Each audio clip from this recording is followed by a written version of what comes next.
எல்லா புகழும் இறைவனுக்கு. அஸ்ஸலாமு அலைக்கும் வரஹ்மத்துல்லாஹி வபரகாத்துஹு.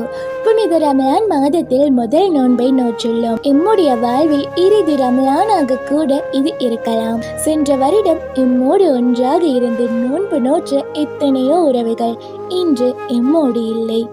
ஆகையால் நாம் அடைந்திருக்கும் இந்த ரமலானில் முடியுமான அளவு அமல்களை செய்து தௌபா பாவ மன்னிப்பை கேட்டு இந்த ரமலானை மறுமைக்காக தயார்படுத்திக் கொள்வோம். யா அல்லாஹ், நாம் அறிந்த அறியாமலோ செய்து எமது முன்பின் பாவங்களை மன்னித்தருள்வாயாக. மேலும் இந்த ரமலானின் முழு பயனையும் அடையக்கூடிய பாக்கியத்தை எமக்கு தந்தருள்வாயாக. எங்கள் அனைவரது வாழ்க்கையிலும் பரக்கத்தை உண்டு பண்ணுவாயாக. மேலும் கபர்களில் உறங்கிக் கொண்டிருக்கும் எமது உற்றார் உறவினர்களின் கபரை சுவர்க்கத்தின் பூஞ்சோலையாக மாற்றுவாயாக. ஆமீன் ஆமீன் யா ரப்பல் ஆலமீன். ரமதான் முபாரக்.